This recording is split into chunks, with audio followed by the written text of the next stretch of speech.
Kinilabutan sa ato ang mga alagad ang makita nila kayo lumalakad sa ibabaw ng tubig. Mundo, sigaw nila.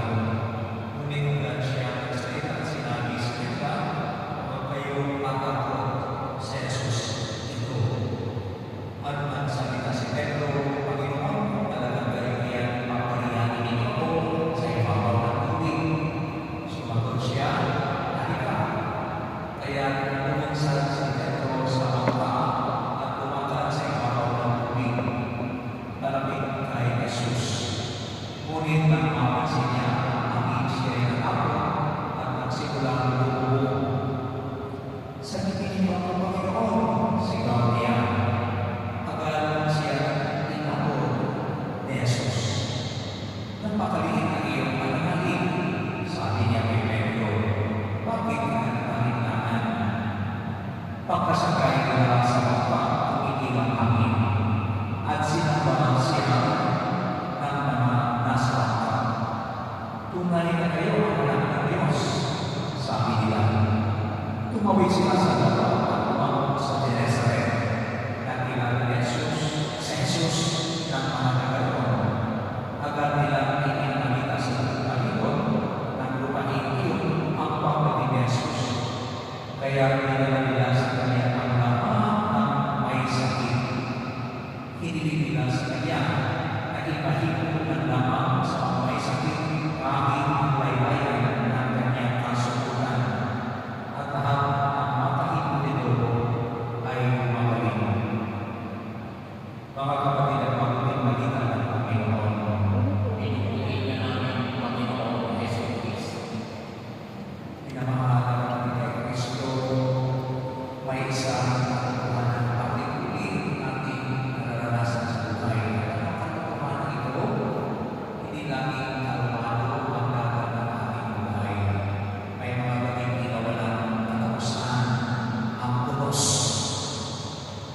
Ito yung mga gabing ng ako, mga gabing nag-aalala tayo, mga gabi na ating po binabalikan ng mga kanikunan, mga gabi na kung saan makaabot tayo.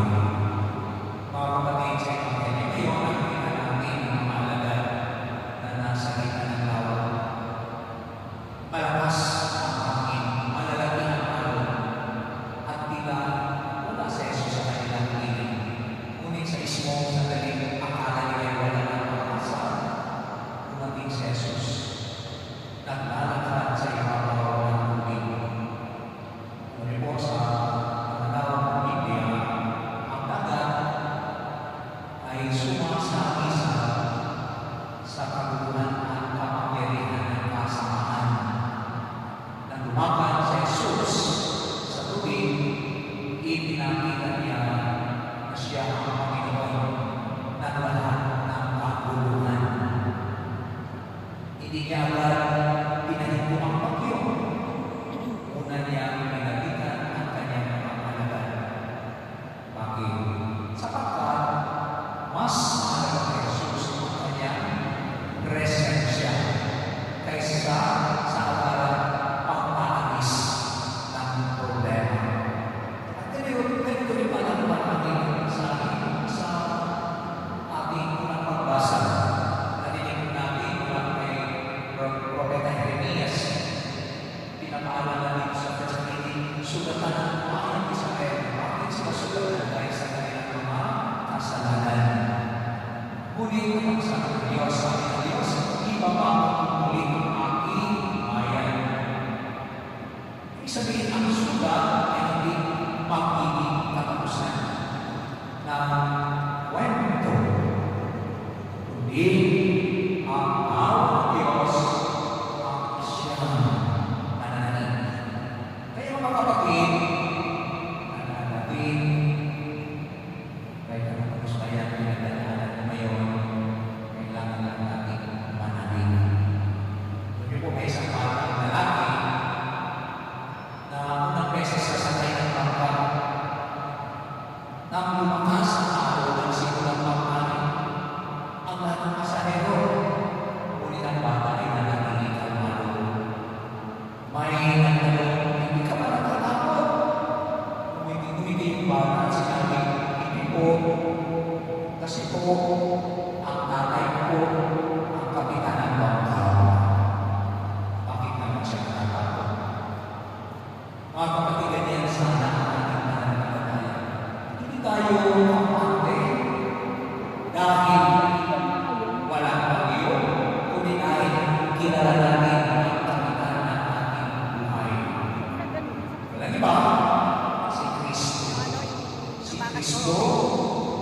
humahawak ng timon.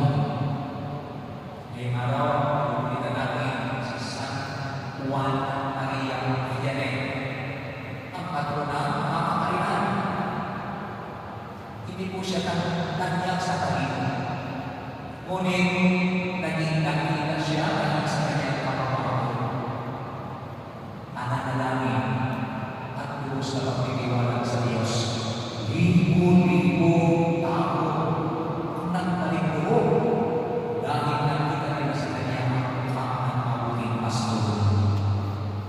Ang kanyang buhay ay nagpapakaalala sa atin na hindi hinahanap ng Diyos kung isang perfecto tao.